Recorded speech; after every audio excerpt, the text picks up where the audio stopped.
PKK Keuskupan Bandung dan saat ini melayani sebagai koordinator dari PDPKK Santo Laurentius.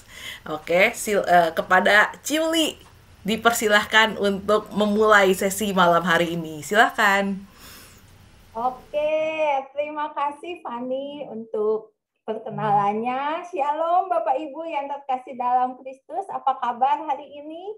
Coba kalau yang luar biasa baik boleh kasih jempolnya. Oke, ternyata banyak ya yang 2 jempolnya, berarti luar biasa baik ya. Puji Tuhan, kita semua bisa berkumpul di sini. Kita percaya bahwa Tuhan semua yang memanggil Bapak Ibu dan juga saya semua untuk sama-sama kita melanjutkan mengenai pengajaran doa syafaat. Nah, Bapak Ibu, tadi Fani udah bilang ya bahwa 2 minggu yang lalu kita belajar mengenai panggilan doa syafaat. Ada yang ingat enggak belajar apa coba?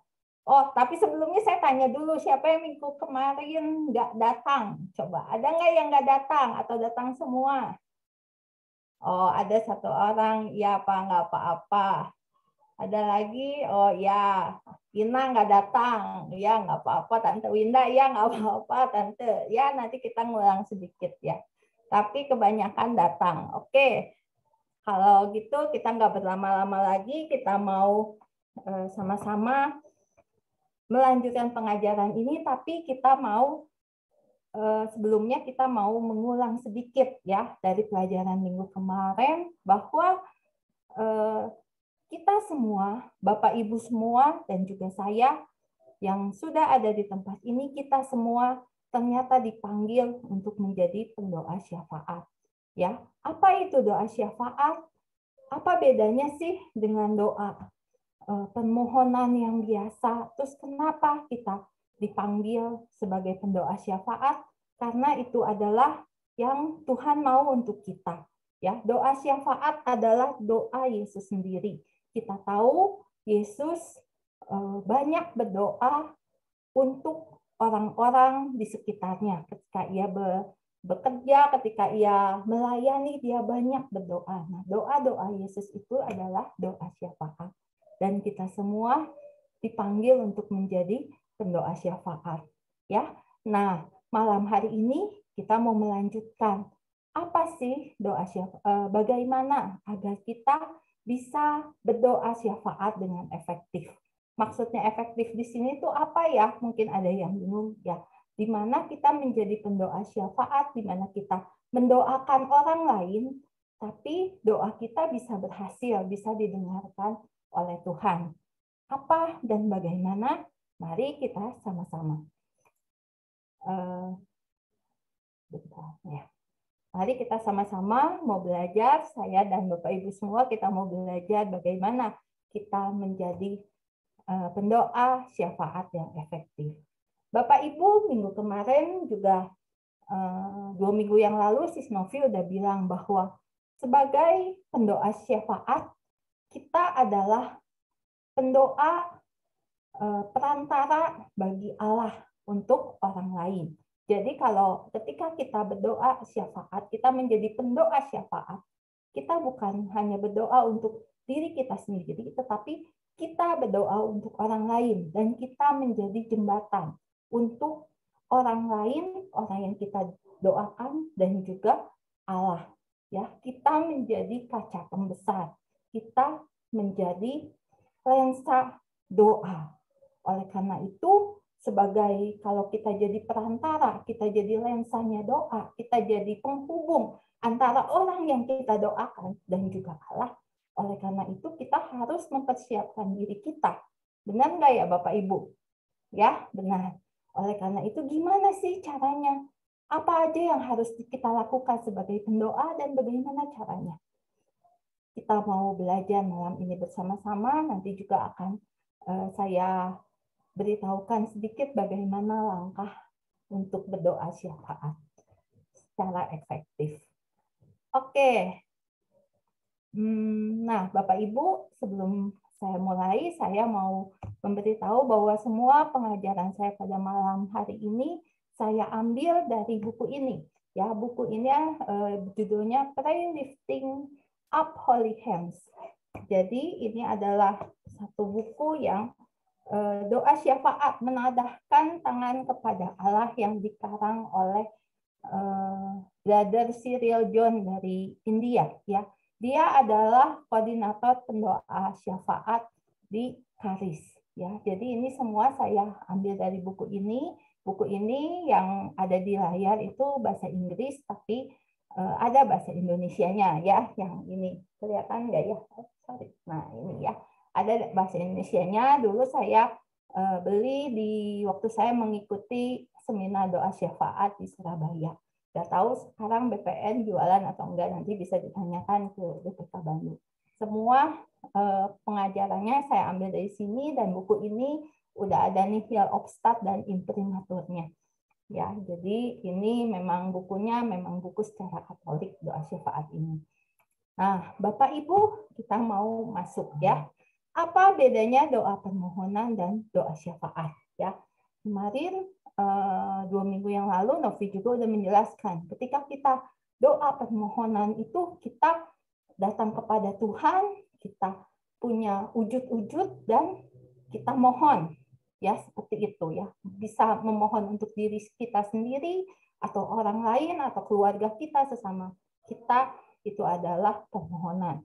Sedangkan kalau doa syafaat adalah doa yang langsung kita mendoakan orang lain ya. Jadi kita udah nggak bawa-bawa diri kita, tapi kita benar-benar mendoakan orang lain. Itu adalah doa syafaat. Nah, kalau disimpulkan, maka akan dapat satu kesimpulan bahwa ketika kita berdoa permohonan, maka Allah melakukan sesuatu untuk kita.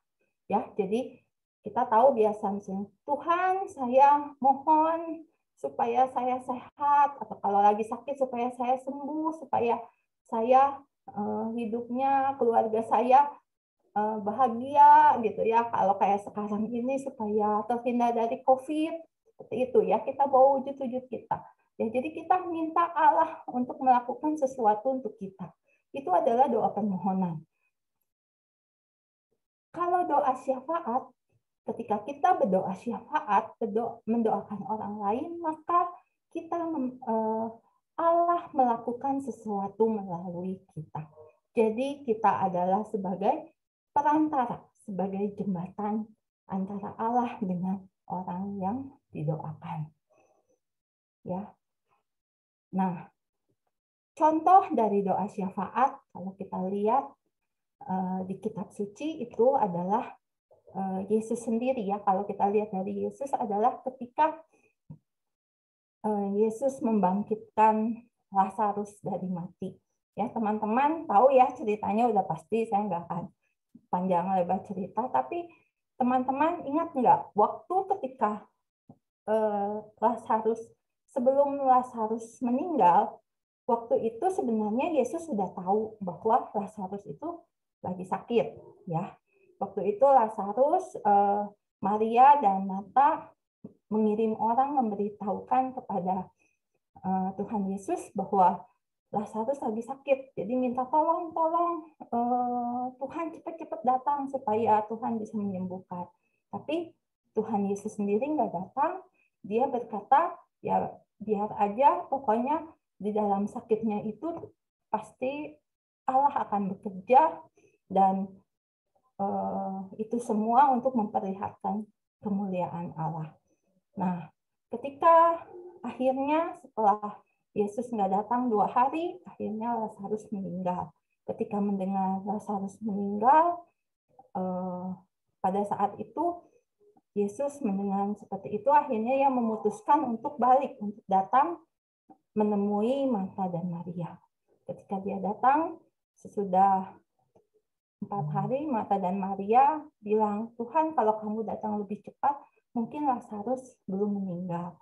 Ya, tapi saat ini udah meninggal, gimana Tuhan? Gitu ya, mereka sedih. Tapi melihat kedua saudari ini sedih, akhirnya Tuhan Yesus mempunyai berbelas kasih, akhirnya kita tahu bahwa akhirnya Tuhan Yesus berdoa kepada Bapa di surga, untuk membangkitkan Lazarus dan akhirnya Lazarus bisa hidup kembali. Nah, ini adalah yang dilakukan oleh Maria dan Martha ini. Mereka berdoa syafaat kepada Tuhan Yesus. Ya, itu adalah satu contoh doa syafaat di dalam kitab suci. Jadi kita berdoa untuk orang lain. Ya, ketika Tuhan Yesus juga membangkitkan Lazarus, dia juga berdoa kepada Bapa, dia berdoa syafaat. Nah, oleh karena itu ketika kita menjadi penghantar, ketika kita jadi perantara, kita juga harus benar-benar kita harus percaya kepada Allah dan kita juga harus menjadi perantara yang baik. Nah, bagaimana caranya kita menjadi perantara yang baik? Nah, kita harus berdoa syafaat secara efektif. Ya. Nah, di dalam doa syafaat efektif ini kita nanti akan dibagi menjadi dua. Saya bagi dua. Bagaimana kita menjadi berkualitas sebagai pendoa dan bagaimana cara berdoa syafaat dengan efektif. Ya, mau tahu teman-teman yang mau tahu boleh mungkin kasih reaction-nya. Boleh kasih love atau enggak, kasih jempol. Mau tahu enggak bagaimana? Oke, ya. Kita sama-sama masuk, kita lihat bagaimana kita harus menjadi sebagai kualitas sebagai pendoa syafaat yang baik. Oke, yang pertama, kita mau lihat apa sih syarat menjadi seorang pendoa syafaat. Bagaimana kita bisa menjadi seorang pendoa syafaat yang berkualitas di mata Tuhan. Ya, yang pertama adalah kita harus berdoa dengan tangan yang bersih dan hati yang murni. Itu adalah yang syarat pertama yang harus kita punya sebagai pendoa syafaat. Kenapa sih kita harus berdoa syafaat dengan tangan yang bersih dan hati yang murni? Karena kita tahu sebenarnya doa syafaat ini, ketika kita berdoa syafaat ini, kita berdoa untuk mengguncang surga. Sepertinya kita datang kepada Tuhan, kita minta, Tuhan, tolong Tuhan. Ayo apa yang ingin kau lakukan untuk teman saya ini, untuk bangsa kami, untuk negara kami. Nah, itu adalah yang kita lakukan. Kita mengguncang surga, kita mohon ya, istilahnya seperti kalau saat ini mungkin ketika anak kecil merengek-rengek gitu ya ke bapaknya minta dibeliin mainan gitu ya. Dulu kalau anak saya merengek-rengek gitu ke papinya minta beli mainan gitu waktu kecil gitu kan dia akan terus ngomong lagi. Nah, tapi ketika merengek-rengek itu juga si anak saya tahu ketika bapaknya kira-kira dia bisa melihat kalau bapaknya mukanya baik gitu, sukacita, dia baru datang, dia baru mau. Tapi ketika lihat muka suami saya lagi marah, dia juga borong-borong ngerengek gitu ya.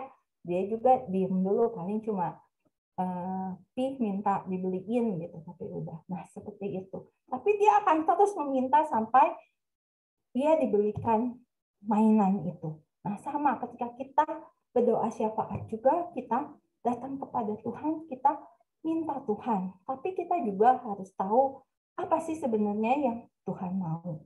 Oleh karena itu, sebagai pendoa syafaat, kita harus tahu dulu, kita harus kenal dulu itu siapa Tuhan kita, siapa Allah kita. Nah, kalau misalkan kita mau tahu siapa Allah kita, ya kita harus kenal, kita harus datang mendekat.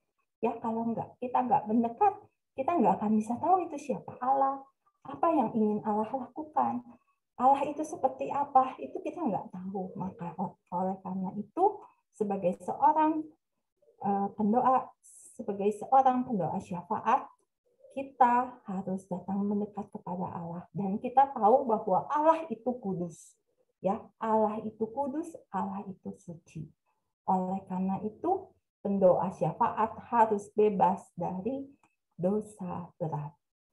Ya. Kekudusan adalah suatu syarat penting bagi seorang pendoa syafaat. Ya, kita bisa lihat ayatnya di dalam Yesaya 1 ayat 15. Saya minta tolong kepada siapa? Tante Lucy, boleh tolong dibacakan, Tante? Kelihatan ya? Tante Lucy Lembang. Oh, belum bisa dibuka ya?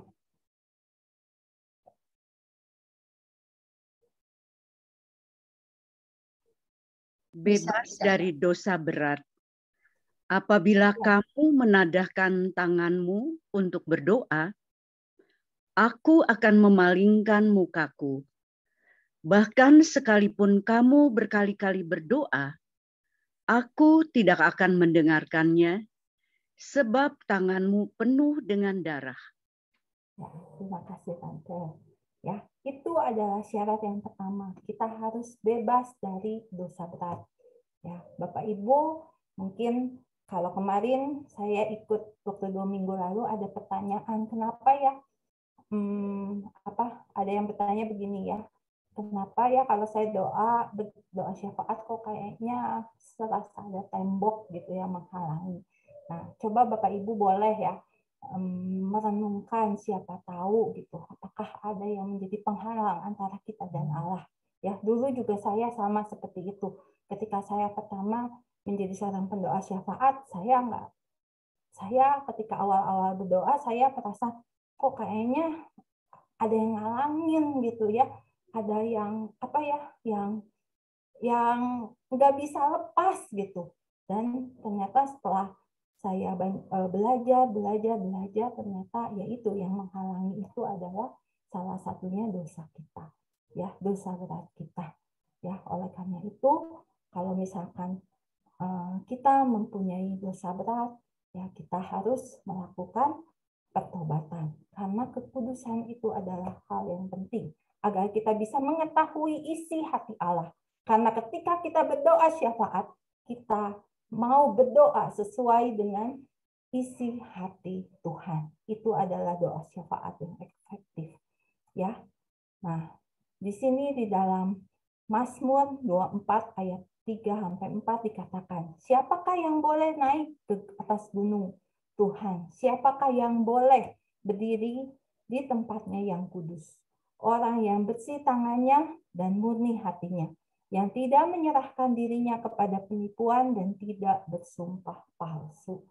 Jadi ketika tangan kita bersih, hati kita murni, kita mempunyai hati yang kudus, tangan kita bersih, maka kita dapat menjadi seorang pendoa syafaat.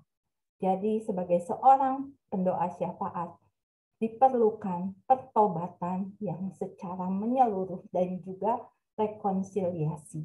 Rekonsiliasi dengan siapa? Dengan Allah sendiri dan juga dengan sesama kita. Jadi kita tahu ya ayatnya, Tuhan Yesus berkata kalau engkau mau berdoa tapi engkau masih punya engkau masih ada sesuatu dengan orang lain, masih belum bisa mengampuni, tinggalkan mesbah doa, ampuni dulu orang itu. Ya, itu yang harus dilakukan oleh seorang pendoa syafaat untuk bertobat dan juga melakukan rekonsiliasi. Nah, kemudian ini adalah syarat yang pertama, pertobatan. Syarat yang kedua agar kita menjadi seorang pendoa syafaat yang efektif adalah menjadi penghantar yang baik. Bapak Ibu kita tadi udah tahu ya bahwa kita adalah jembatan atau perantara antara orang yang kita doakan dengan Allah. Nah, untuk dapat menjadi perantara yang penuh kuasa, ya, maka kita harus menjadi penghantar yang baik. Ya, kita harus mempersembahkan segala tubuh kita sebagai korban yang kudus dan berkenan kepada Allah. Ya, seperti di dalam ayatnya, di dalam 1 Yohanes 3 ayat 21 sampai 22 dikatakan bahwa saudara-saudaraku yang kekasih, jikalau hati kita tidak menuduh kita, maka kita mempunyai keberanian percaya untuk mendekati Allah. Dan apa saja yang kita minta, kita memperoleh daripadanya, karena Ia menuruti segala perintahnya dan berbuat apa yang berkenan kepadanya. Ketika kita percaya kita dekat dengan Allah, maka dan juga kita menuruti segala perintahnya, maka Tuhan akan berkenan kepada kita. Oleh karena itu, sebagai seorang pendoa syafaat, maka yang harus kita lakukan adalah hidup benar. Ya, hidup benar di mana? Di hadapan Allah. Ya, kita harus selalu berpegang melekat kepada pokok anggur. Kita tahu dalam Yohanes 15 ayat 7 dikatakan, jikalau kamu tinggal di dalam aku dan firman-Ku tinggal di dalam kamu, mintalah apa saja yang kamu kehendaki, maka kamu akan menerimanya. Ketika kita hidup benar, kita selalu hidup di dalam firman Tuhan, melakukan firman Tuhan, maka Tuhan akan berkenan pada kita. Dan juga kita harus mengosongkan diri. Maksud di sini mengosongkan diri itu bukan ngosongin diri, oh apa kosong gitu ya pikiran kita, bukan. Di sini maksud mengosongkan diri kita itu mengosongkan diri dari segala keinginan-keinginan kita, dari segala pikiran-pikiran kita. Ya, terkadang ketika kita berdoa syafaat, terkadang kita berdoa menurut pikiran kita. Nanti di belakang kita mau sama-sama bahas ya, nanti ada di belakang kita sama-sama bahas bahwa terkadang ketika kita berdoa pada Tuhan, kita pemikiran kita ya udah mikirin kita aja ya. Kalau misalnya kita ketemu ada orang sakit gitu, kita bilang misalnya, Yuli tolong bantu ya, ini saat ini saya lagi mengalami masalah ekonomi, tolong doa ya supaya saya dapat kerjaan ya. Nah, suka banyak yang seperti itu. Nah, kita kadang berdoa, oh iya, kita pemikirannya, oh iya, orang itu perlu kerja gitu ya. Makanya dari itu, kita harus doain supaya dia dapat kerjaan. Tapi kalau kita benar-benar tanya kepada Tuhan, apakah benar itu seperti itu? Kadang Tuhan akan memberitahu kita bahwa, oh ternyata bukan itu. Sebenarnya ada hal lain yang harus didoakan untuk orang tersebut. Ya, jadi kita harus benar-benar mengosongkan diri kita dari segala pemikiran kita, keinginan kita. Bagaimana mengosongkan diri kita? Ya, kita harus selalu melakukan pertobatan. Ya, tadi yang pertama, ketika kita punya dosa besar, kita harus bertobat. Setelah kita bertobat, maka kita juga harus selalu melakukan pertobatan itu setiap hari, bukan cuma sekali aja. Ya, jadi harus melakukan pertobatan setiap hari dan juga harus selalu berdoa dengan tidak jemu-jemu. Ya, terkadang mungkin Bapak Ibu merasa, aduh, sebagai syarat pendoa syafaat ini kok kayaknya berat gitu ya. Terkadang juga mungkin ada nggak ya dari Bapak Ibu, kalau dulu saya waktu mendengar seperti ini saya ngerasa, aduh saya nggak bisa gitu ya. Saya kayaknya nggak bisa gitu, terlalu berat ini syaratnya untuk sebagai seorang pendoa syafaat. Ya, tapi percaya bahwa ketika Tuhan sudah memilih Bapak Ibu semua sebagai pendoa, terutama sudah mengikuti seri How to be the warrior ya. Nah, seminar ini sudah Bapak Ibu ikuti, kita percaya bahwa Tuhan sudah memilih Bapak Ibu semua dan Tuhan akan memampukan Bapak Ibu semua untuk bisa menjadi seorang pendoa syafaat. Amin Bapak Ibu. Mau ya jadi seorang pendoa syafaat? Yang mau boleh ketik. Mau atau enggak? Mau jadi seorang pendoa syafaat? Mau, oke. Ya, jadi ini adalah syarat pendoa syafaat. Kita lanjut ya. Nah, kita lanjutkan dengan bagaimana cara berdoanya. Kalau tadi saya beritahu untuk apa sih syaratnya, ya, bahwa kita harus datang dengan hati yang bersih dan juga menjadi penghantar yang baik. Sekarang kita mau masuk ke dalam bagaimana cara berdoa syafaat yang efektif. Ya, nah ini cara berdoa syafaat yang efektif ini itu panjang ya, ada ada 12 cara ya. Cara ini sebenarnya ketika saya baca dari buku Cyril John itu merupakan pengalaman dia ketika dia menjadi seorang pendoa syafaat yang luar biasa gitu ya. Tapi nggak apa-apa, syarat-syarat ini waktu awal saya lihat juga kok banyak sekali, tapi saya juga akhirnya ada pengalaman dari bagaimana cara berdoa syafaat ini. Mungkin sekarang ini akan saya jelaskan secara singkat supaya waktunya mumpuni, tapi nanti di akhir saya akan bercerita, ya, akan sharing bagaimana saya bisa berdoa syafaat, sharing saya ketika saya berdoa syafaat, sehingga doa saya menjadi efektif.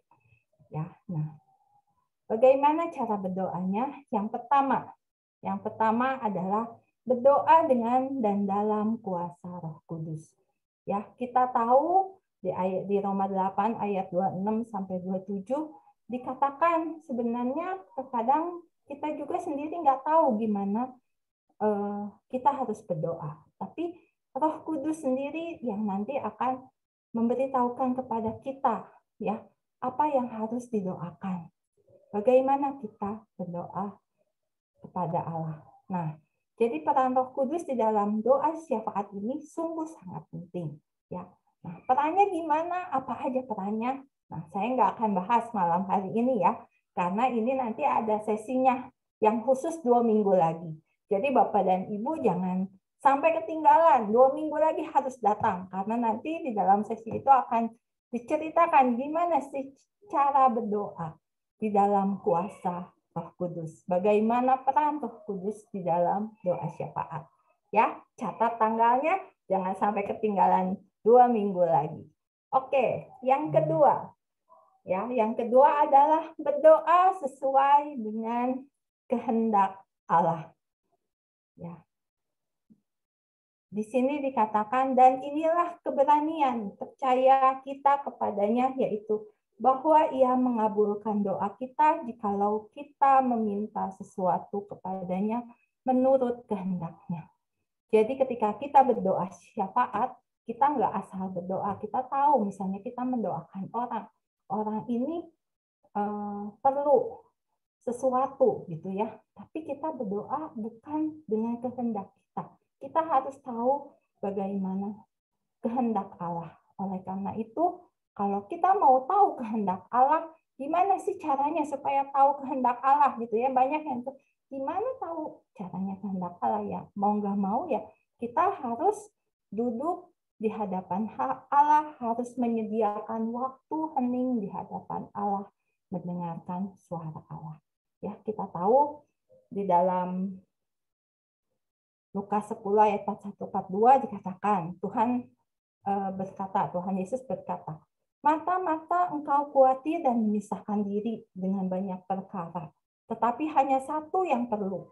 Maria telah memilih bagian yang terbaik yang tidak akan diambil daripadanya. Ya, kita harus seperti Maria yang mau duduk diam di hadapan Allah, di hadapan Yesus, mendengar apa yang Tuhan Yesus mau. Karena untuk seperti Maria itu, maka diperlukan kerendahan hati dari kita. Kita juga harus bisa berserah diri kepada Tuhan dan membuka hati untuk dipimpin oleh Roh Kudus. Kita menjadi kaptennya Tuhan, kita menjadi letnannya Tuhan, sehingga kita bisa tahu apa sih yang Tuhan inginkan. Ya. Nah, ada satu peristiwa kemarin waktu ada seseorang datang kepada saya. Ya.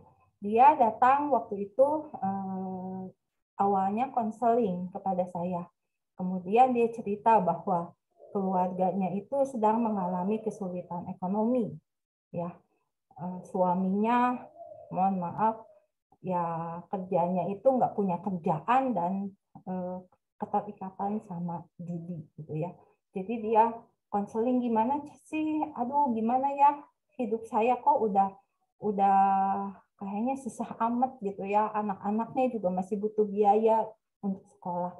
Terus kemudian pada saat itu ketika dia bicara seperti itu, saya berpikir ya, wah ini ya kita harus bantu nih ya. Saya jadi berpikir, oh saya nanti mau mendoakan supaya intinya supaya suaminya mau kerja gitu ya, supaya lepas dari judi dan suaminya mau kerja. Itu yang ada di pikiran saya. Dan saya juga bilang ke dia, ya udah kita sama-sama doa ya suami kamu supaya lepas dari judi dan bisa dapat kerjaan gitu ya.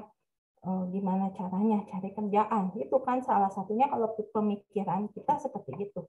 Tapi setelah akhirnya beres, terus saya malam berdoa, ternyata yang Tuhan mau waktu itu bilang ke saya bukan seperti itu. Ya, yang Tuhan mau pada saat itu kebetulan kalau Bapak Ibu tahu di Bandung ini ada yang namanya CFM dan itu ada namanya Camp Priskat ya. Nah, waktu itu 2 minggu lagi mau Camp Priskat. Nah, ketika itu Tuhan cuma bilang gini ke saya waktu saya berdoa, biarlah suruh si Bapak itu ikut Camp Priskat. Tapi saya bingung gimana caranya ya. Terus saya bilang ke istrinya ya, ke si ibunya, Bu, suruh dia ikut Camp Priskat, doain itu. Wah, katanya, nggak mungkin, nggak mau, nggak akan mau, udah pernah disuruh juga, katanya, nggak akan mau. Ya, tapi nggak apa-apa, yuk kita sama-sama doa. Kita doa, kita berdoa untuk si Bapak ini supaya dia mau ikut. Ya, saya terus memberi semangat kepada ibunya dan akhirnya ketika itu juga saya berdoa, ya Tuhan, kalau memang mau, ya Tuhan biar gimana caranya, biar Tuhan saja yang bekerja untuk si Bapak itu, dan saya terus berdoa bersama si ibu itu. Dan sungguh luar biasanya, sehari sebelum camp itu dilaksanakan, ternyata si Bapak itu mau ikut. Akhirnya dia ikut. Meskipun dia ikut itu gara-gara udah desperate ya, istilahnya udah nggak punya harapan karena dia kalah judi. Ya kalau dilihat, wah dia kalah judi, dia udah nggak punya uang, nggak punya apa. Dia pulang ke rumah ke istrinya mau minta uang, istrinya nggak punya uang. Akhirnya dia bilang, ya sudah, saya mau ikut Camp Priskat. Ya, itu suatu hal yang bagi saya itu luar biasa ya. Karena kenapa? Istrinya bilang udah nggak akan mau, boro-boro kayak gitu ya, datang ke gereja aja nggak mau, ngapain nggak mau, tiap hari judi bisa nggak pulang gitu ya. Tapi ketika mendengar itu saya sungguh fantastis gitu ya. Wah luar biasa. Nah itu Bapak Ibu, ketika terkadang kita mempunyai pemikiran kita sendiri, tapi Tuhan mempunyai kehendak lain. Ya, itu adalah berdoa sesuai dengan kehendak Allah. Yang ketiga, kita harus mempunyai berdoa dengan visi. Ya, berdoa dengan visi. Bagaimana maksudnya berdoa dengan visi? Ya, jadi kita harus berdoa sesuai dengan kemauannya Allah, tujuannya Allah. Berdoa itu untuk apa? Gitu ya kan? Terkadang kita di dalam doa syafaat mungkin kita berdoa untuk komunitas kita, persekutuan doa kita berdoa untuk bangsa dan negara. Nah, kita harus tanya visinya Allah di dalam berdoa itu apa, bukan visi kita gitu ya. Kalau misalnya kayak di persekutuan doa gitu, saya di persekutuan doa visinya sebenarnya pengen apa? Umatnya banyak, benar nggak ya Bapak Ibu semuanya di persekutuan doa ya, kalau tim pasti kalau setiap PD umatnya bisa 100 orang, wah luar biasa gitu ya. Pengennya seperti itu, tapi ternyata ketika berdoa seperti itu Tuhan nggak ngasih 100 orang, malah yang tadinya udah rame, udah 80 orang, tiba-tiba COVID gitu ya, kemarin ini waktu saya awal jadi itu COVID ya, boro-boro mau jadi 100 orang malah turun gitu di bawah 50 orang ya. Nah, pada saat itu kita harus melihat, kita harus jaga-jaga, kita harus jadi watchman ya, orang yang melihat dari atas seperti di gambar ini gitu ya. Si cowok ini kan lihat dari atas gitu, lihat keadaannya gimana ya. Jangan melakukan penilaian sendiri, tapi tanya Tuhan, apa sih yang Tuhan mau? Ya, kalau kemarin waktu untuk persekutuan doa saya dapat visinya Tuhan berkata bahwa yang penting kamu sebagai orang persekutuan doa waktu itu waktu awal ada COVID itu kamu harus membantu umat yang membutuhkan dan juga kamu harus terlibat di dalam gereja ya, di dalam paroki. Jangan jadikan PD ini suatu kelompok yang eksklusif, tapi kita harus mau bantu ke dalam paroki. Nah, itu adalah berdoa dengan visinya Tuhan, dan puji Tuhan PD kami bisa berjalan terus selama COVID dengan menggunakan Zoom online, dan sekarang juga sudah sudah kembali berjalan secara offline, dan puji Tuhan, Tuhan selalu memberikan umat, mendatangkan umat yang seperti dulu lagi sebelum COVID. Ya, itu kami sangat bersyukur meskipun hal ini ada COVID, tapi karena dengan kita tahu apa yang mau menjadi kehendak Tuhan, maka Tuhan juga akan mengabulkannya. Ya, itu berdoa dengan visi. Kemudian cara yang keempat. Cara yang keempat adalah berdoa dengan iman. Ya.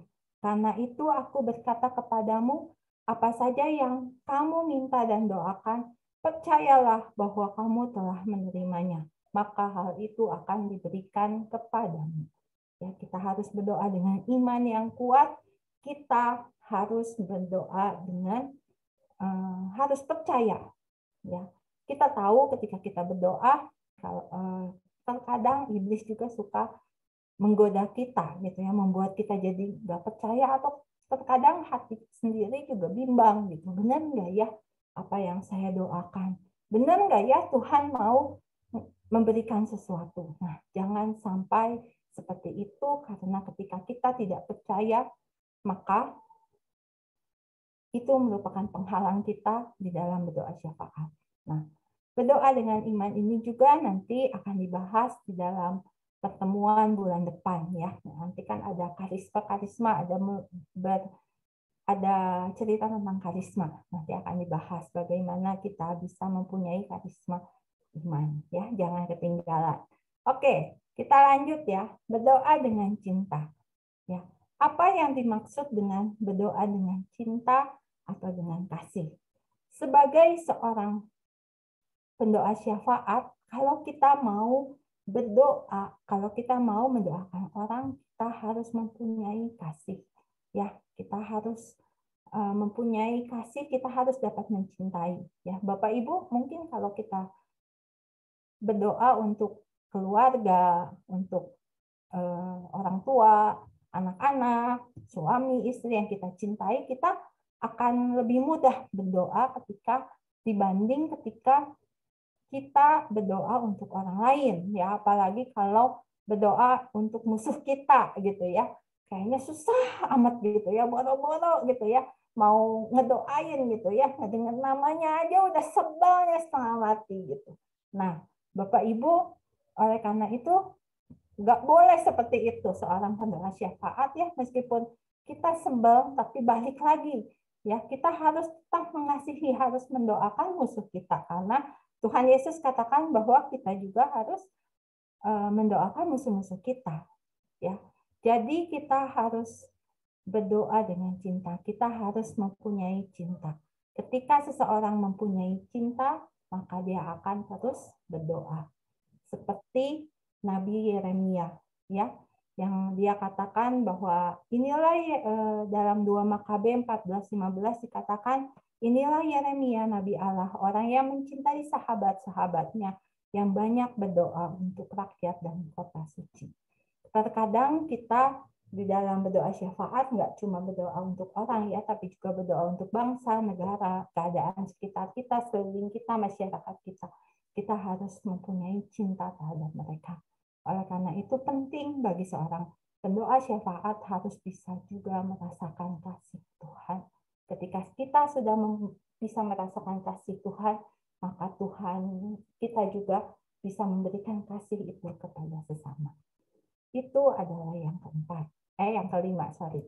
Yang keenam, berdoa dengan belas kasih. Ya, apa bedanya berdoa dengan kasih dan belas kasih? Ya, itu dengan belas kasih, makanya saya bilang cinta gitu ya, biar ada perbedaan. Kalau belas kasih itu artinya kita berdoa dengan empati, ya, dengan empati, bukan hanya dengan simpati, bukan cuma oh iya kamu sakit ya, ya saya doakan, tapi kita berempati, oh iya kasihan dia sakit, ya dia menderita, dia banyak mengalami kesakitan, ya. Nah, di sana kita harus berdoa dengan belas kasih. Ketika kita berdoa dengan belas kasih, tentunya Tuhan juga akan mendengarkan, ya. Kita tahu Tuhan Yesus, ya, Bapak Ibu lihat di gambar ini, ketika Yesus memberi makan 4.000 orang, ya. Waktu itu kan kita tahu murid-muridnya ya ingin orang-orangnya pulang, tapi Yesus berkata bahwa hatiku tergerak oleh belas kasih kepada orang banyak itu. Makanya dia akhirnya mau memberi makan. Nah, banyak sekali hal yang dilakukan ketika Yesus menyembuhkan orang sakit, ketika Yesus juga mengadakan mujizat, semuanya tergerak oleh belas kasih. Ketika dia berbelas kasih, maka mujizat itu terjadi. Doanya kepada Bapa dikabulkan. Ya, jadi kita harus berdoa dengan empati. Kemudian yang ketujuh, ini mirip-mirip sama yang tadi ya. Berdoa menyamakan diri dengan orang yang didoakan. Ya, jadi intinya kita sama-sama masuk ke dalam keadaan orang itu. Misalkan orang itu lagi sakit, kita seakan-akan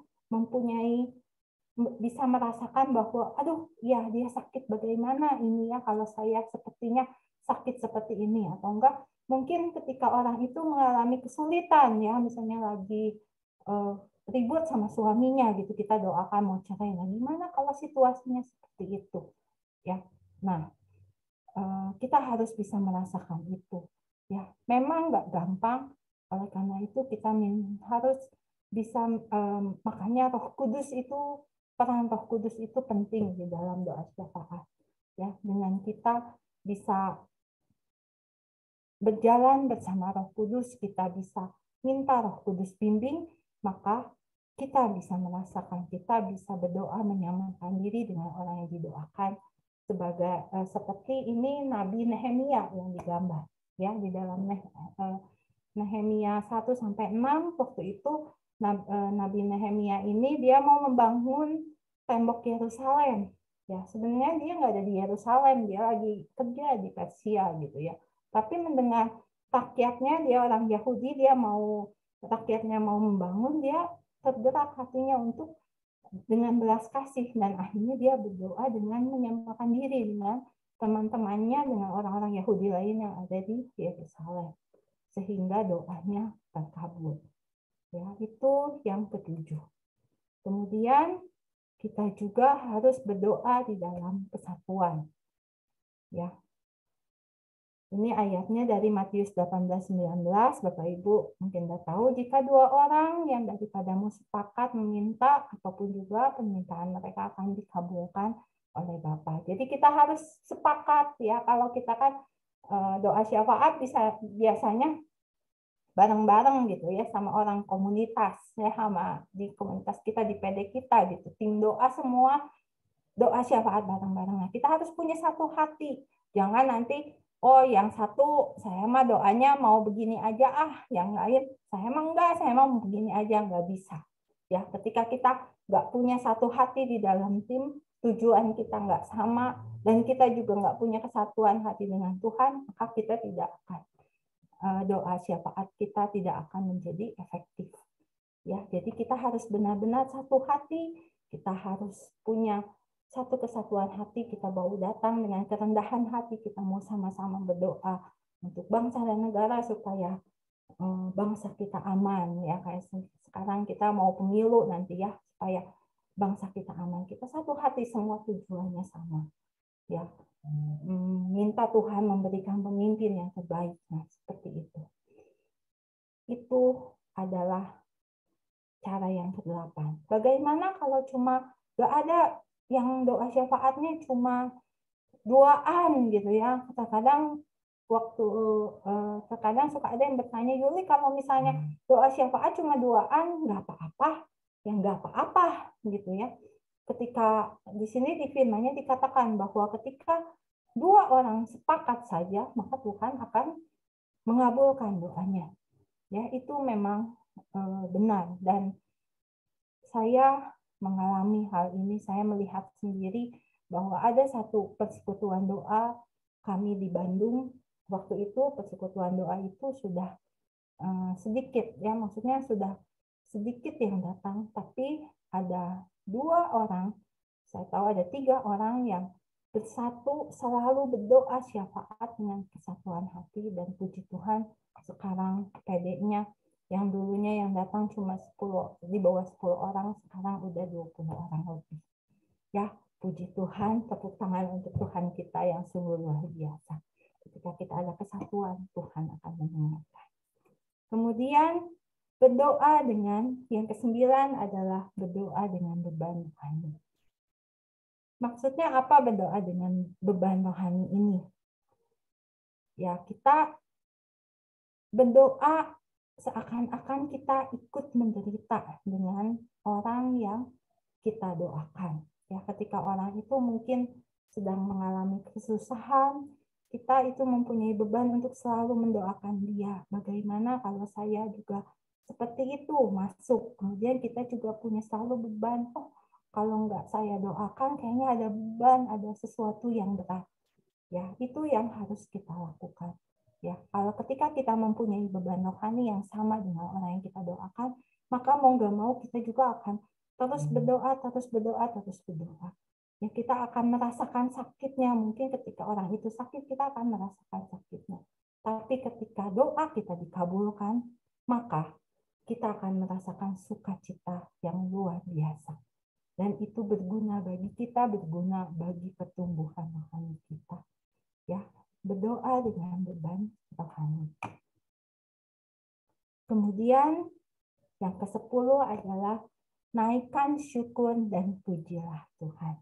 Ya, ketika kita berdoa syafaat, kita menaikkan syukur dan pujilah Tuhan. Makanya tadi kalau Bapak Ibu lihat di awal kita berdoa syafaat sama-sama, itu ada ungkapan syukur, menaikkan syukur dan memuji Tuhan. Kita menyembah Tuhan, kita bersyukur. Nah, itu adalah hal yang kita harus lakukan. Ya, Tuhan Yesus juga melakukan itu ketika membangkitkan Lazarus. Doa dia kepada Bapa sebelum minta Lazarus dibangkitkan, Tuhan Yesus bersyukur dulu kepada Bapa di surga untuk semua yang ada di dalam hidupnya. Nanti Bapak Ibu bisa baca juga ya di Lukas ya. Nah, di sini dikatakan bahwa tetaplah berdoa dan mengucapkan syukur dalam segala hal, sebab itulah yang dikehendaki Allah di dalam Kristus Yesus bagi kamu. Ya, itu yang harus dilakukan. Kemudian di dalam doa syafaat itu kita mempunyai 3 dimensi, ada 3 bentuk di dalam doa syafaat. Apa aja? Ya, itu berdoa dengan intensi. Jadi kita seperti biasa, seperti tadi ya, kita berdoa bahwa wujud-wujud kita datang kepada Tuhan. Ya, kita berdoa, minta, dan biasa selalu diakhiri dengan kami mohon. Ya, itu yang pertama. Yang kedua bentuknya bisa kita mempersembahkan doa-doa kita, ya, melalui misa atau ekaristi. Kita tahu ya, kalau misalkan kan di misa itu suka ada intensi-intensi, itu boleh ketika kita mendoakan yang sakit atau juga mendoakan yang mungkin yang ulang tahun seperti itu gitu ya, bisa. Atau dengan puasa itu bisa, dengan mempersembahkan doa kita di dalam misa atau kita puasa. Dan yang ketiga dengan tindakan atau action ya. Maksudnya kita melakukan suatu tindakan sambil berdoa, kayak Jericho Prayer. Ini pernah kami lakukan di Bandung itu sebelum COVID.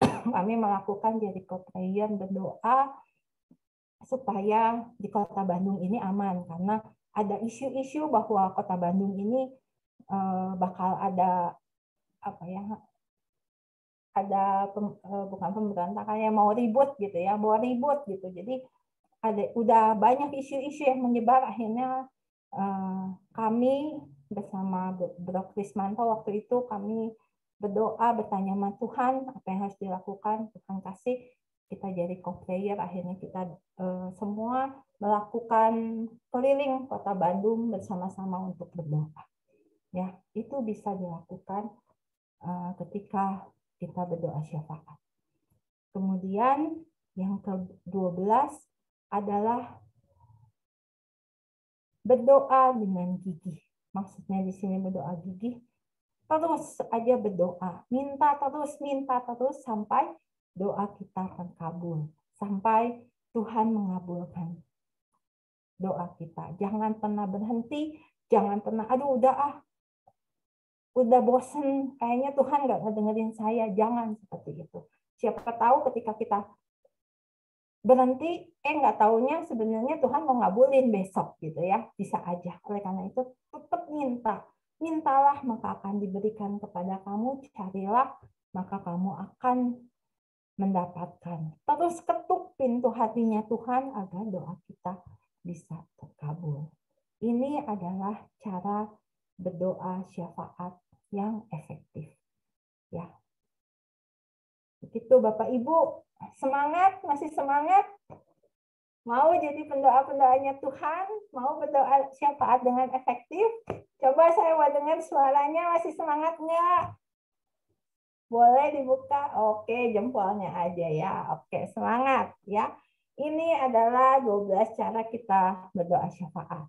Oke, kemudian, nah, doa syafaat itu saat ini kami di BPK Bandung itu ada 2 ya doa syafaat.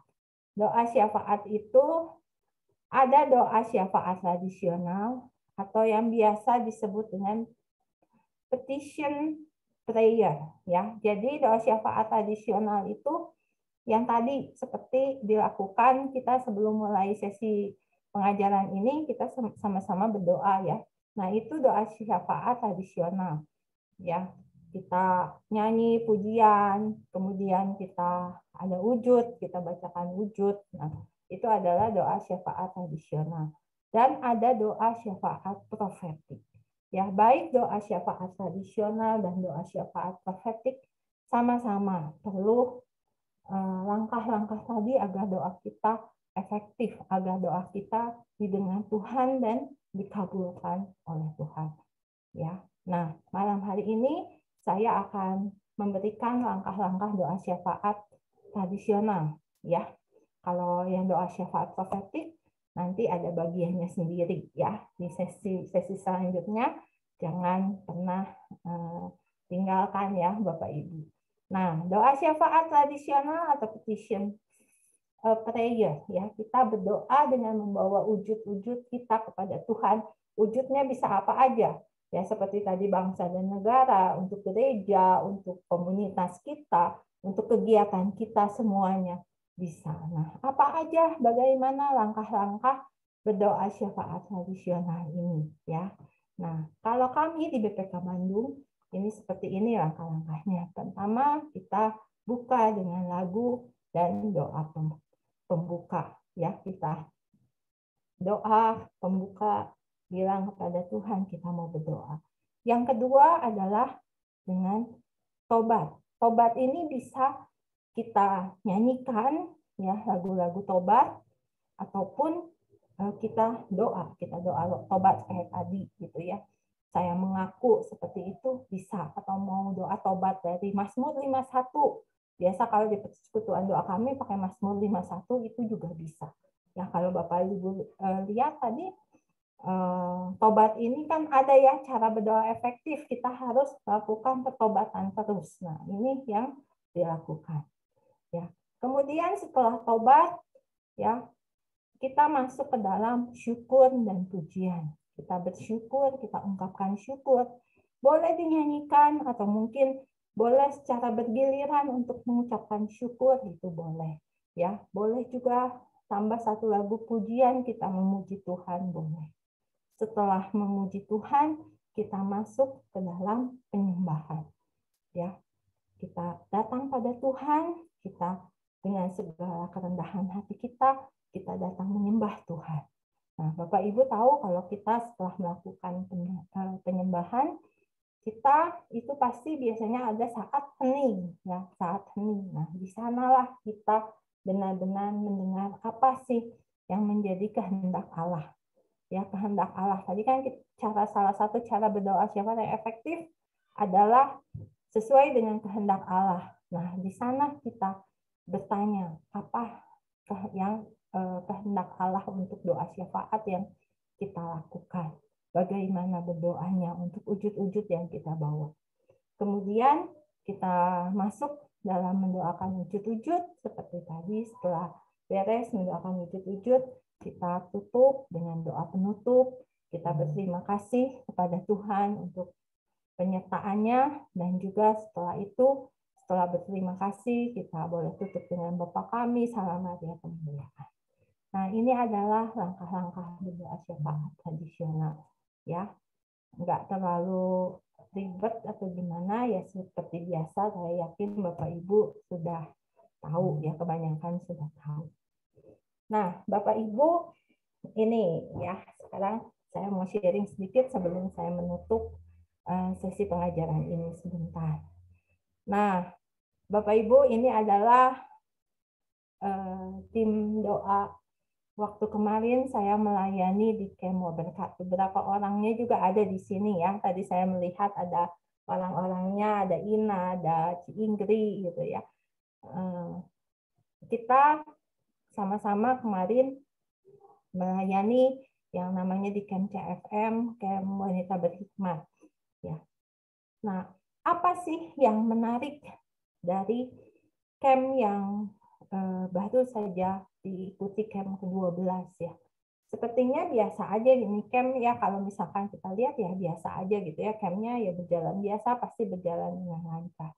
Nah, kemarin ketika saya mengikuti evaluasi, saya mendengar ada panitia yang mengatakan, ketua panitianya berkata bahwa ternyata di camp itu ada seorang pewata dari Jakarta yang mengikutinya, dan pewata ini ya dia udah biasa berdoa dan merupakan seorang pendoa yang handal juga. Tetapi satu hal yang sebenarnya bikin menarik yang menjadi perenungan saya itu, dia bertanya kepada panitia, ya. Waktu itu dia bertanya kepada tim pujian, ini di camp ini, di camp Berkat ini, gimana sih kalian cara berdoanya, katanya.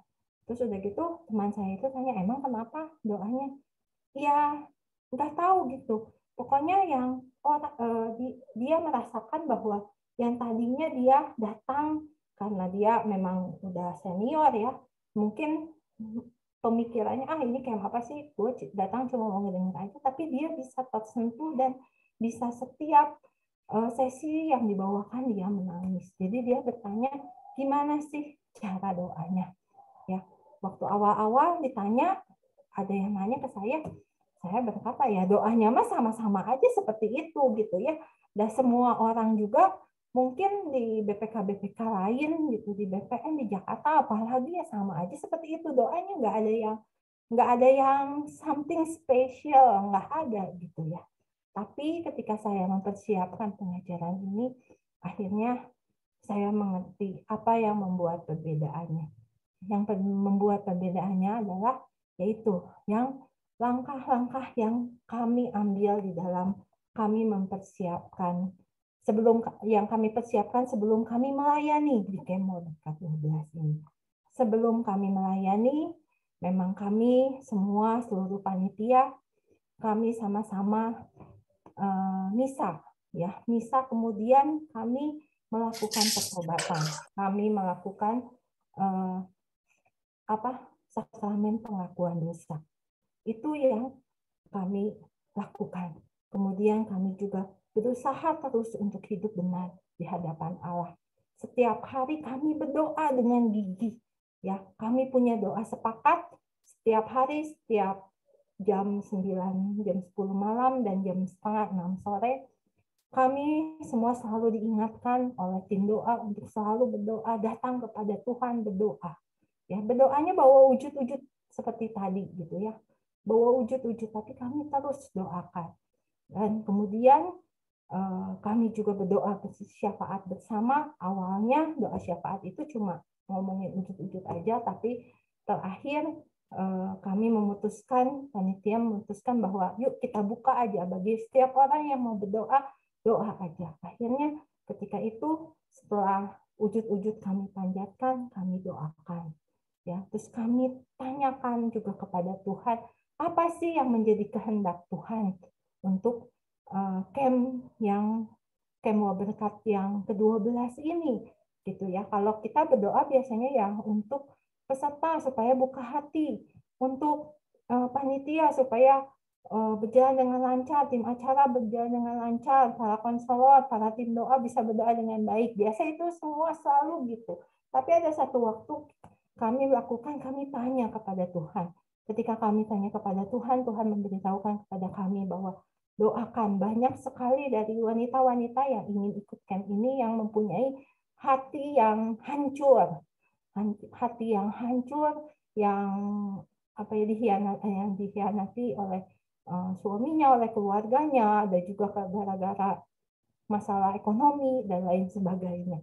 Nah, ketika itu ada, kemudian kami berusaha untuk masuk ke dalam itu, kami berdoa sambil menangis, sambil merasakan kesedihannya. Dan setelah itu, setelah kami berdoa itu, pada suatu saat kami juga melihat visi apa yang Tuhan inginkan. Dan sungguh luar biasa Bapak Ibu, ketika kami bertanya kepada Tuhan visi apa yang harus kami lakukan, akhirnya Tuhan katakan bahwa Dia ingin mengundang semua peserta yang mengikuti acara camp itu untuk datang masuk ke dalam suatu acara pernikahan. Tuhan ingin jadikan mereka mempelai-mempelainya. Seorang wanita yang mau bertobat, yang mau mengenal Allah lebih lagi. Ya. Dan yang bikin saya sebenarnya rada merinding itu apa? Ya, itu didapat, itu visi itu didapat bukan seperti misalnya ini loh, saya berdoa saya mendengar suara ini enggak seperti itu ya. Pada suatu hari ketua panitia dapatkan visi itu dari seorang pembicara. Dia katakan, ayo kamu doa terus, Tuhan ingin mengundang para peserta untuk menjadi mempelainya Tuhan. Kemudian kami melakukan pembekalan. Di pembekalan itu ternyata pembicaranya juga berkata, ya, membahas tentang 5 gadis yang bawa minyak dan tidak bawa minyak, gitu, yang udah lakukan persiapan dan belum. Dan di dalam pembekalan itu dikatakan bahwa, ayo Tuhan mau mengajak bahwa wanita ini datang ke rumahnya untuk menjadi mempelainya. Sama, udah 2 yang sama, dan kami tahu 2 pembicara itu yang ngomong ke koordinator, ke ketua panitia, dan yang ngomong di pembekalan itu beda ya, maksudnya mereka nggak ada sama sekali nggak ada hubungan. Dan kemudian yang ketiga, Tuhan ingatkan lagi, Tuhan beritahu lagi ketika acara misa pembukaan. Sebelum camp berlangsung, ada acara misa pembukaan. Di sana bisa nggak tahu gimana, pastornya juga ngomong, Tuhan ingin membawa ibu-ibu semua untuk menjadi mempelainya, masuk menjadi mempelainya ke acara pernikahan. Oleh karena itu nikmati aja pestanya. Nah, seperti itu Bapak Ibu. Itu visi dari Tuhan yang Tuhan mau. Bukan hanya sekedar buka hati atau gimana, tapi Tuhan mau mereka bertobat. Tuhan mau mereka bisa merasakan pestanya Tuhan, bagaimana menjadi mempelainya Tuhan. Dan ketika saya menyiapkan slide ini, saya renungkan kembali beberapa minggu, kira-kira sebulan sebelum camp itu, ketika saya selalu berdoa, saya selalu pasti bilang nggak tahu gimana, ya keluar gitu aja gitu ya. nggak pernah kepikiran, tapi selalu bilang, Tuhan, biarlah para wanita itu bisa menjadi mempelaimu, bisa menjadi mempelaimu. Itu yang selalu saya bilang. Padahal saya sendiri itu ketika ya ketua panitia cerita, ketika di pembekalan nggak, tapi ketika saya mempersiapkan ini, akhirnya saya ingat memang Tuhan ingin mereka menjadi mempelainya. Nah itu Bapak Ibu, ketika kita datang kepada Tuhan, ketika kita mau minta mendengarkan kehendak-Nya, maka Tuhan akan memberikan visinya, dan ketika visinya kita berdoa sesuai dengan kehendak-Nya, maka Tuhan akan mengabulkan doa kita. Dan setelah camp ini banyak sekali wanita-wanita dipulihkan dan mereka merasa terberkati. Itu Bapak Ibu, sharing dari saya. Oleh karena itu, ketika kita berdoa syafaat yang efektif, maka Tuhan akan mengubah hati kita. Ya, Tuhan, kita sebagai pendoa akan diubahkan. Kita akan mengalami pertumbuhan rohani. Jika kita ingin diubahkan oleh Tuhan menjadi lebih baik, mengalami pertumbuhan rohani, maka jadilah seorang pendoa syafaat. Tapi ketika kita menjadi seorang pendoa syafaat, kita harus siap untuk menanggapi saat Tuhan meletakkan sesuatu di dalam hati kita. Maksudnya ketika Tuhan kirimkan orang untuk kita doakan. Gitu Bapak Ibu, mau jadi pendoa syafaat? Siapa yang mau? Boleh? Mau ya? Coba kasih jempolnya. Ya, semangat ya. Kita semua sudah dipanggil. Mari saat ini kita tundukkan kepala kita berdoa. Dalam nama Bapa, Putra, dan Roh Kudus. Amin. Terima kasih Tuhan untuk semua pengajaran-Mu, untuk semua firman-Mu yang sudah Engkau berikan kepada kami pada malam hari ini, di mana Engkau sudah memberitahukan kepada kami bagaimana kami harus menjadi seorang pendoa syafaat yang efektif, seorang pendoa syafaat yang selalu mau mengenal hati-Mu, dan juga yang selalu mau mendengarkan Engkau dan juga dibimbing oleh Roh Kudus-Mu. Kami tahu Tuhan, ini tidak mudah, dan kami juga masih banyak harus berproses. Tapi kami percaya ketika kami berjalan bersama-Mu, ketika kami mau taat kepadamu, ketika kami mau hidup benar, ketika kami mau melakukan pertobatan selalu, maka Engkau akan selalu menyertai kami dan memampukan kami untuk menjadi seorang pendoa syafaat, dan kami juga bisa berdoa syafaat dengan efektif. Kiranya kuasa-Mu terus menyertai kami, terus juga membimbing kami, dan terus memproses kami, agar kami benar-benar bisa menjadi pendoa-pendoa. Kami bisa menjadi pengantara di dalam doa syafaat kami. Kami bisa mendoakan orang-orang yang membutuhkan, dan juga kami bisa menjadi lensa doa-Mu sehingga kami bisa memberi berkat, bisa terus setia kepadamu dan memberi berkat untuk sesama kami. Terima kasih Tuhan, hamba-Mu sudah selesai berbicara, biarlah Engkau saja yang dimuliakan, dan sembunyikan hamba-Mu ini di balik salib-Mu. Terima kasih sebab Engkaulah Allah kami yang berkuasa kini dan sepanjang segala masa. Amin. Dalam nama Bapa, Putra, dan Roh Kudus. Amin. Saya kembalikan ke Fani. Oke, terima kasih Ciuli. Bapak Ibu semuanya boleh yuk kasih reaction-nya buat Ciuli untuk pengajarannya malam hari ini. Wah, luar biasa banget ya malam hari ini kita dapat banyak banyak, emang banyak, 12 12 hal gitu ya, 12 cara kita gimana sih caranya berdoa secara efektif ya, ada 12 cara. Dan tadi di awal kita sama-sama belajar gimana sih cara berdoa yang berkualitas itu ya, berarti berdoa dengan tangan yang bersih, dengan hati yang murni, dan kita menjadi pengantar yang baik. Terus ada 12 cara ya untuk menjadi pendoa syafaat itu yang efektif. Salah satunya yang menarik itu tadi berdoa dengan cinta ya. Quote-nya bagus banget dari Teresa Avila, "The one who loves much, pray much." Artinya kalau kita mencintai lebih, kita juga mau berdoa lebih banyak lagi. Nah, Ciuli, ini ada pertanyaan yang masuk ya. Kita coba, kita salah. Ya, dicoba untuk kita sama-sama bahas ya, sama-sama kita jawab bersama. Bapak Ibu kalau masih ada yang mau bertanya, boleh chatnya dikirimkan sekarang, boleh. Oke, mau tanya bagaimana kita bisa tahu kalau kita ada panggilan sebagai pendoa syafaat? Dan apakah ada juga diwajibkan untuk melakukan pengakuan dosa itu berapa kali sebulan? Terus bagaimana kalau dosa yang sama terulang dan jadi penghalang? Kayaknya jadi sulit ya rasanya gitu. Silahkan Ciuli, boleh dijawab. Masih di mute, Ci. Ya, maaf.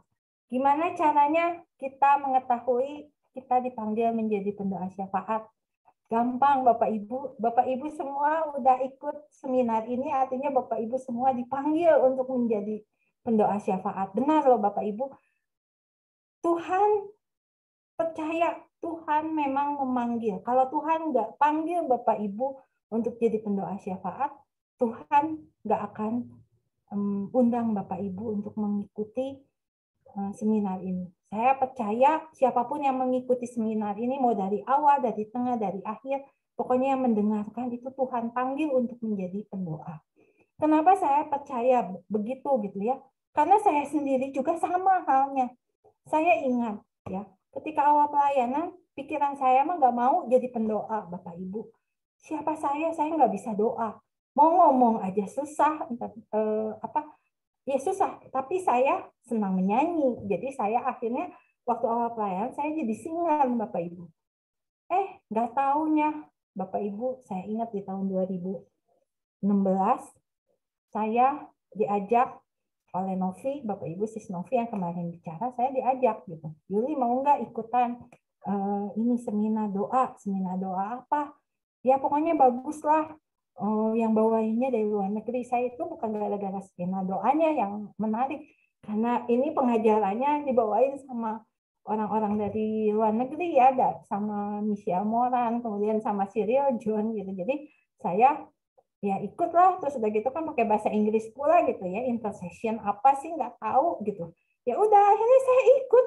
Begitu datang ke sana saya langsung melongo dan saya bilang, aduh, kata saya, kok ini doa syafaat ya, padahal saya kayaknya paling nggak bisa deh jadi doa syafaat.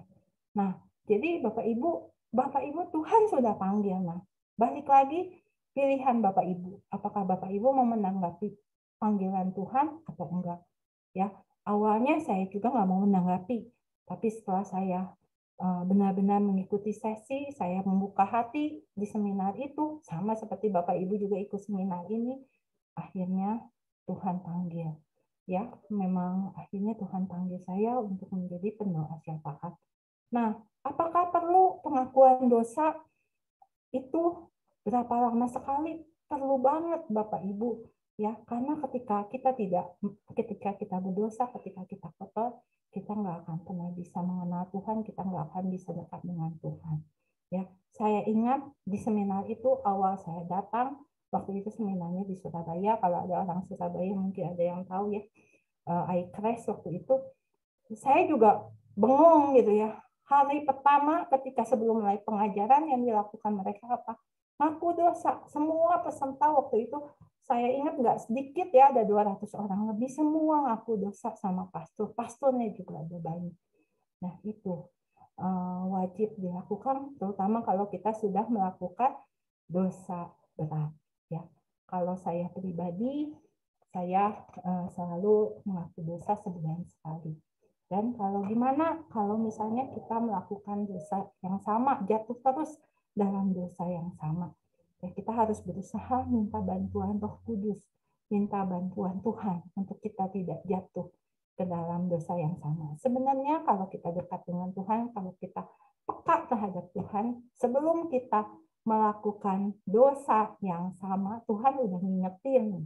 Ya, Tuhan ngingetin, jangan lakukan, jangan lakukan. Nah, balik lagi pilihan kita, mau lakukan atau enggak, gitu ya. Saya ingat dulu saya selalu jatuh dalam dosa berfoya-foya, gitu ya, shopping, gitu ya, belanja, maksudnya memberikan punya uang beli barang, padahal sebenarnya nggak butuh, gitu. Nah, jatuh lagi kan nggak benar, gitu ya. Nah, tapi setelah kita peka, setelah saya selalu mengaku dosanya ke pastor yang sama, supaya kita juga selalu ingat, sebenarnya sebelum kita melakukan dosa itu, Roh Kudus yang ada di dalam diri kita selalu ingetin. Cuma balik lagi, mau kita dengerin atau enggak. Gitu. Pasti bisa, pasti Tuhan akan membimbing. Gitu, Fani. Oke, thank you Cili. Jadi bagaimana mengetahui panggilan ya, kita semua yang ada di sini berarti boleh ya tunjuk diri sendiri dan tunjuk yang lain yang ada di layar. Ya. Berarti Bapak Ibu semuanya dipanggil untuk menjadi pendoa syafaat. Oke, pertanyaan berikutnya. Apakah doa rosario atau doa novena bisa menjadi doa syafaat?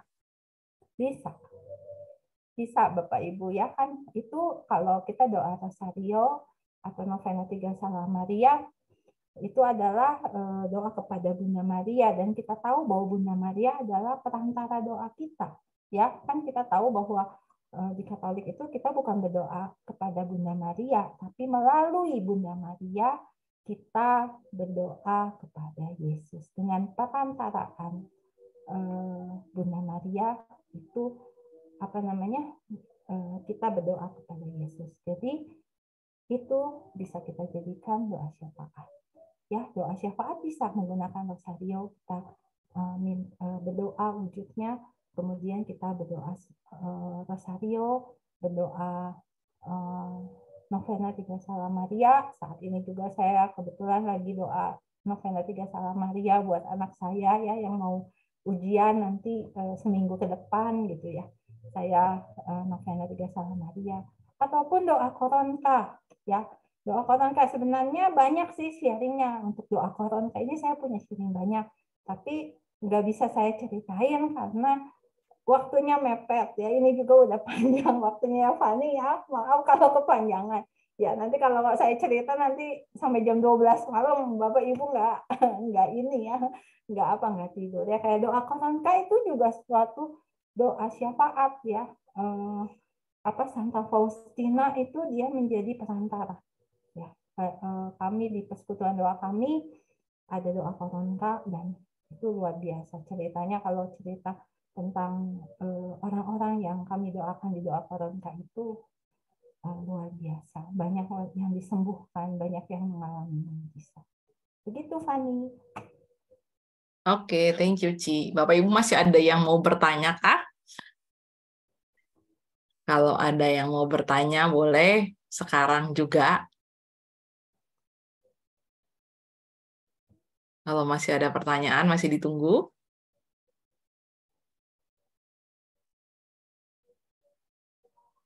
Puji Tuhan ya Fani, kalau nggak ada. Itu antara artinya ya mengerti atau memang bingung ya.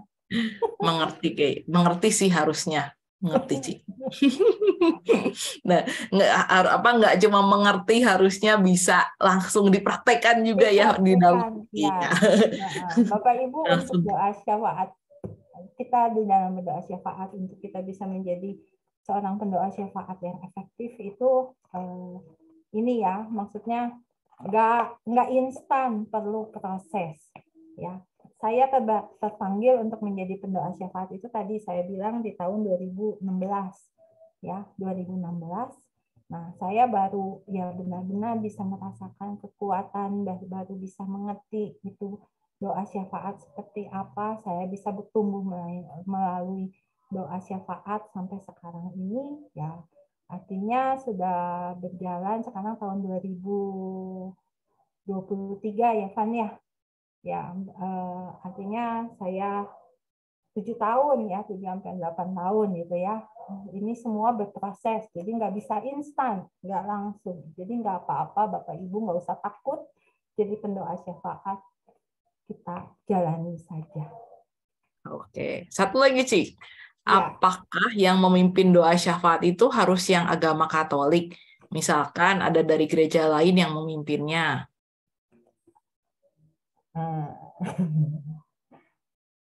Balik lagi, ya karena kita adalah persekutuan doa Katolik, memang sebaiknya yang memimpin doa syafaat itu kalau bisa yang Katolik ya, karena minimal dia sudah mengetahui kebiasaan-kebiasaan kita. Kalau di dalam Katolik itu kan kita ada doa untuk Bunda Maria, ada doa, maksudnya kita berdoa sama Maria, kemudian juga ada pengajaran-pengajaran iman Katolik yang memang mungkin berbeda dengan teman-teman kita di gereja sebelah.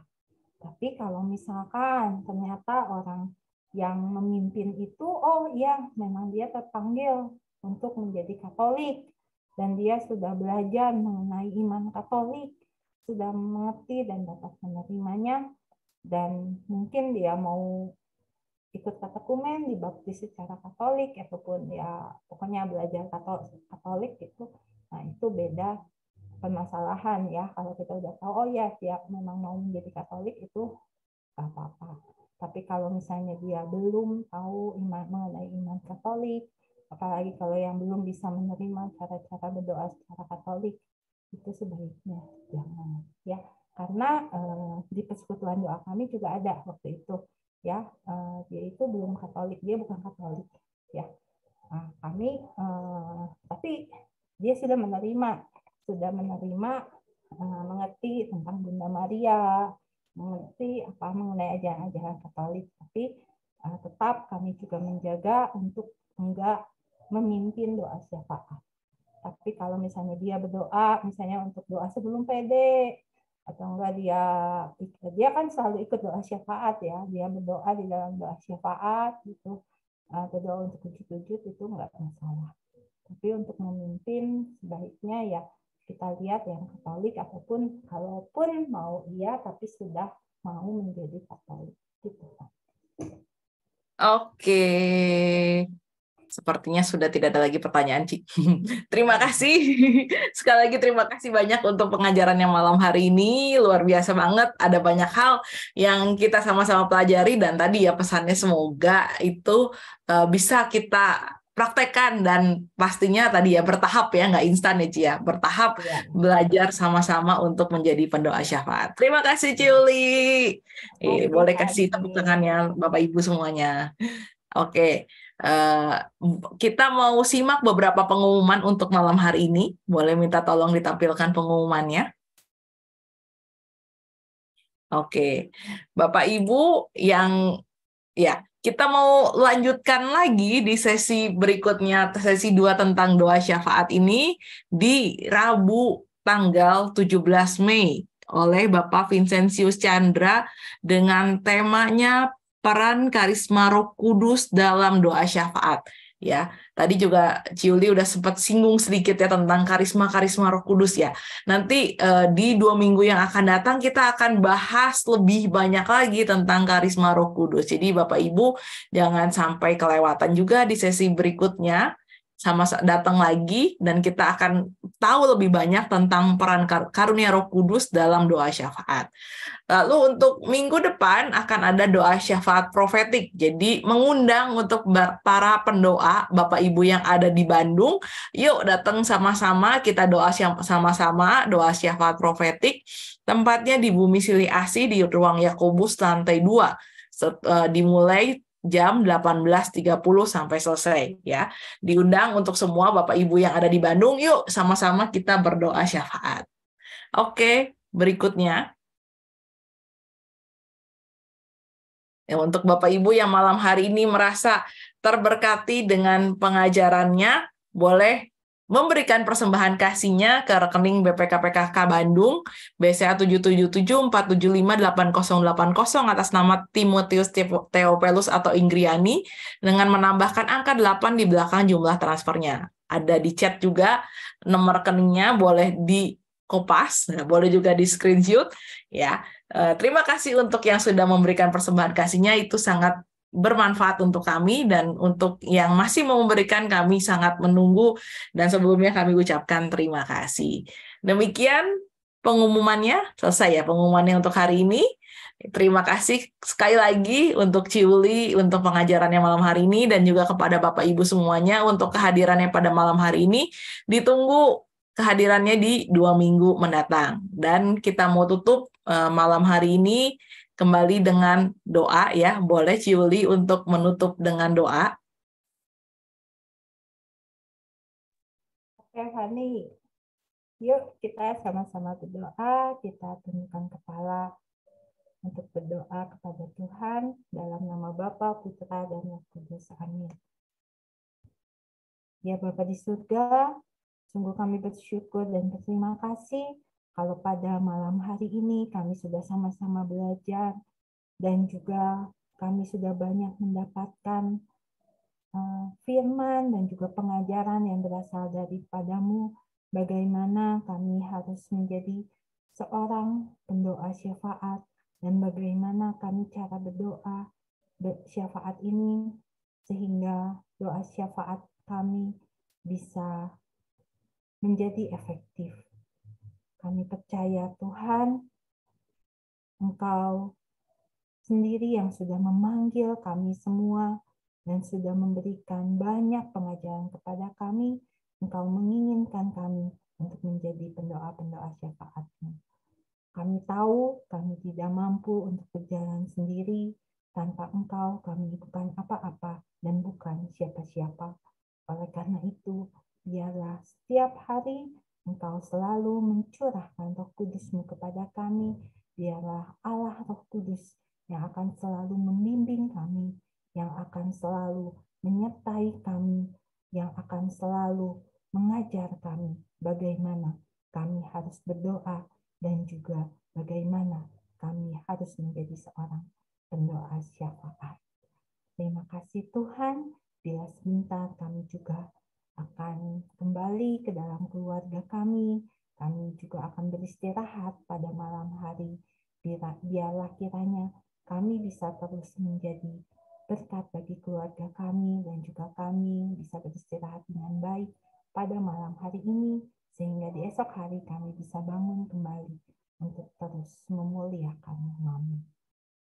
Semua doa ini kami panjatkan dengan perantaraan Putra-Mu yang terkasih, Tuhan kami Yesus Kristus, kini dan sepanjang segala masa.